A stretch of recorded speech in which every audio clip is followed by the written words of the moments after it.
تو اس کے دونوں گھٹنے دوبارہ ٹوٹ چکے تھے۔ ہسپتال کا سرجن اس کی اس حرکت پر اس قدر ناراض ہوا کہ اس نے جمی کے گھٹنوں پر دوبارہ پلسٹر لگانے سے انکار کر دیا۔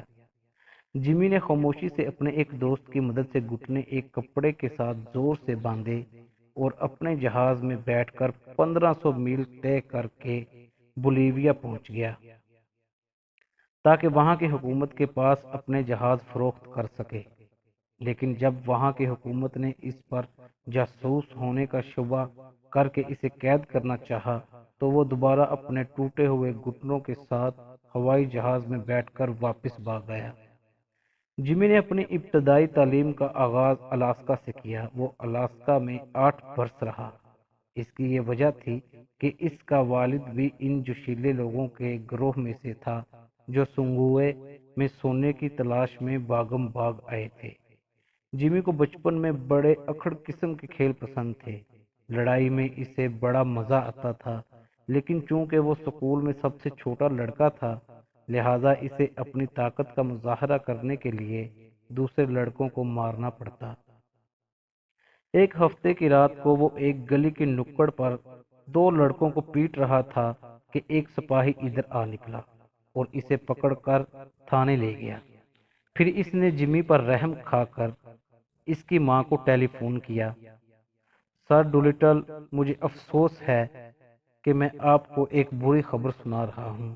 میں آپ کے بیٹے جمی کو لڑنے کے جرم میں پکڑ کر تھانے لے آیا ہوں اور ہم نے اسے قید کر دیا ہے۔ وہ ہفتے کی رات تھی۔ جمی کی والدہ آئرش تھی۔ وہ اپنے بیٹے سے بخوبی واقف تھی، لہذا اس نے جواب دیا، بہت اچھا سارجنٹ، اطلاع دینے کا شکریہ، میں اسے پیروار کو لینے آؤں گی۔ جب جمی کیلیفورنیا واپس آیا تو وہ اپنے ہائی اسکول میں باکسنگ کا چیمپئن قرار دیا گیا۔ جمی پیشہ ور باکسر بننا چاہتا تھا، لیکن اس کے والد کے دل میں ابھی تک سونا تلاش کرنے کا ولولہ جاگ رہا تھا، لہذا اس نے جمی کو کانوں کا انجینئر بننے کی ترغیب دی۔ جمی 3 برس تک کیلیفورنیا کی یونیورسٹی میں کان کنی کی تعلیم حاصل کرتا رہا۔ اسی زمانے میں کیلیفورنیا یونیورسٹی اور فورڈ یونیورسٹی کے درمیان باکسنگ کے مقابلے ہونے والے تھے، لیکن فورنیا یونیورسٹی اپنے پرانے حریف کو شکست دینے کی فکر میں تھی۔ جمی بھی مقابلے میں شرکت کے لیے تیاری کرنے لگا۔ چند روز بعد باکسنگ کے مقابلے شروع ہو گئے۔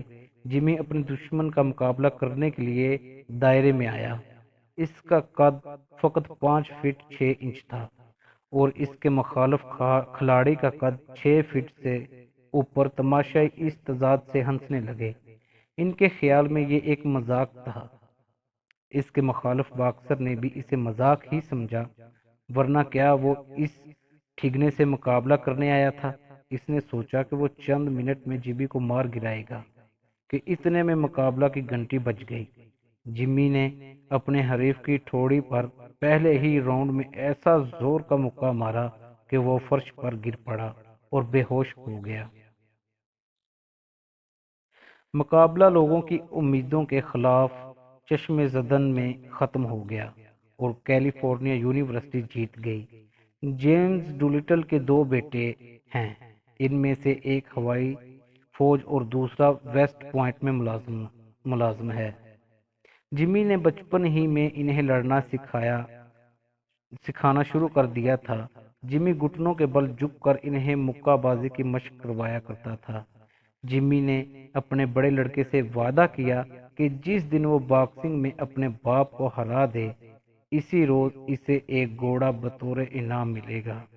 لڑکا یہ انعام کبھی نہ جیت سکا، لیکن ایک واقعہ، اس نے دوستانہ مقابلے میں اپنے والد کا ایک دانت ضرور توڑ دیا۔ کیا جمی کو اس کا افسوس ہوا؟ ہرگز نہیں، بلکہ وہ تو اس پر نازاں تھا۔ دوسرے دن ہوائی سفر کی ایک کانفرنس میں وہ ہر ایک کو اپنا ٹوٹا ہوا دانت دکھاتا اور کہتا، یہ میرے بیٹے کا کارنامہ ہے۔ اپنی تمام مار کا آرائیوں کے باوجود جنرل جیمز ڈولیٹل ایک منکسر المزاج انسان ہے۔ چند برس پہلے کا ذکر ہے کہ نامور ہوا باز فرینک ہاکس ہوا بازی کے متعلق ایک کتاب لکھ رہا تھا۔ اس نے اصرار کیا کہ جمی کو اپنے تجربات کے متعلق ایک باب لکھنے کے لیے کہا، لیکن جمی نے اپنے تجربات کے بجائے ایک شخص کے کارناموں کا ذکر کر دیا اور اپنا نام تک نہ لیا۔ جمی اپنی غلطیوں کی وضاحت کرنے کی کوشش نہیں کرتا اور نہ ہی اپنا الزام دوسروں کے سر پر تھوپتا۔ مثلا جب 1922 میں وہ باقاعدہ فوج میں سیکنڈ لیفٹیننٹ تھا تو اس سے رات کے وقت فکوریڈا میں ہوائی اڈے سے پرواز کرتے وقت DH-4 مارکا ایک جنگی طیارہ ایک کھمبے سے ٹکرا کر تباہ ہو گیا۔ جب اس کے ساتھی افسروں نے اسے تباہ شدہ جہاز کے قریب کھڑا دیکھا تو انہوں نے حادثے کی وجہ پوچھی۔ جمی نے ہوائی جہاز پر الزام دھرنے کی کوشش نہ کی۔ اس نے جواب دیا، ٹھیک طرح سے چلانا جو نہیں آتا تھا۔ کسی بات یا حادثے کے متعلق جمی کی رپورٹیں بڑے مختصر مگر صحیح ہوتی ہیں۔ 1929 میں ہوائی مظاہروں کے وقت جمی کو ایک خاص جہاز دیا گیا۔ جمی نے وہ طیارہ اس سے پہلے کبھی نہ دیکھا تھا۔ ہوائی کرتب دکھانے سے پہلے جمی نے اسے ایک دفعہ آزمانا بہتر خیال کیا۔ وہ جلدی سے طیارے کو اوپر لے گیا اور پھر ناک کے بل 300 میل فی گھنٹہ کی رفتار سے اسے نیچے لایا۔ اچانک جہاز کا ایک بازو ٹوٹ گیا۔ جمی جہاز سے باہر ہوا میں گر پڑا۔ وہ پیراشوٹ کے ذریعے نیچے اترنے لگا۔ زمین پر آ کر اس نے ایک دوسرا طیارہ لیا اور کرتب دکھانے لگا۔ فوج نے اسے اس حادثے پر مکمل رپورٹ دینے کے لیے کہا، لیکن جمی نے فقط یہ جملہ لکھا، بازو ٹوٹ گیا اور میں باہر گر پڑا۔ جمی عملی مزاح کا بڑا شوقین ہے۔ چند برس ہوئے اسے ہوائی سفر کے متعلق ماہروں اور سائنسدانوں کی ایک کانفرنس میں تقریر کرنے کے لیے بلایا گیا۔ تقریر کے دوران اس نے ان جدید ہتھیاروں اور نئے بموں کا ذکر کیا جنہیں فوج تیار کر رہی تھی۔ پھر اس نے ایک چھوٹی سی ڈبیا اٹھا کر کہا، یہ سب سے خطرناک بم ہے۔ اگر یہ میرے ہاتھ سے چھوٹ کر فرش پر گر پڑے تو آپ لوگوں کے ہمراہ اس عمارت کے ٹکڑے ٹکڑے ہو جائیں۔ لیکن حقیقت میں اس ڈبیا میں پانی کے سوا کچھ نہ تھا۔ تمہیں سیکنڈ کے بعد جمی نے جان بوجھ کر تقریر کرتے وقت ڈائس پر اس طرح ہاتھ مارا کہ وہ ڈبیا فرش پر گر پڑی۔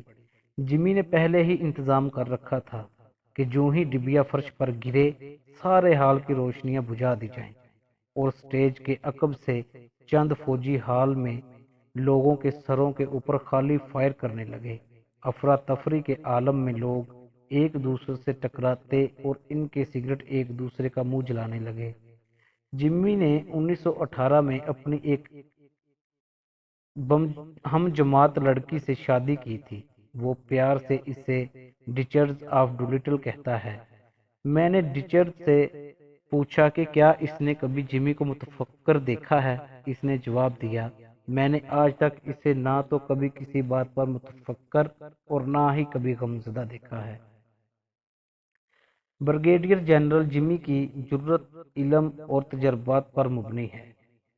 اس نے 1924 میں ماساچوسٹس انسٹی ٹیوٹ آف ٹیکنالوجی سے MSc کی ڈگری حاصل کی اور اگلے برس اسی ادارے نے اسے ڈاکٹریٹ دے دی۔ چند برس ہوئے اسے ہوائی سائنس کے ادارے کا صدر چنا گیا تھا۔ ہوائی صنعت سے تعلق رکھنے والے لوگوں میں یہ اعزاز سب سے مقدم سمجھا جاتا۔ 1942 میں جنرل جمی کو زندگی بھر کی خدمات کے عوض گوگن بم میڈل دیا گیا اور ہوا بازی میں اس نے جو مارکے سر کیے تھے ان کا اعتراف کیا گیا۔ پلیز اس چینل کو سبسکرائب، لائک کیجئے گا اور اپنی قیمتی رائے کمنٹ میں دیجئے گا۔ آپ ہمارے ساتھ جڑے رہیے اور ہم آپ کے ساتھ جڑے رہیں گے۔ شکریہ۔ اللہ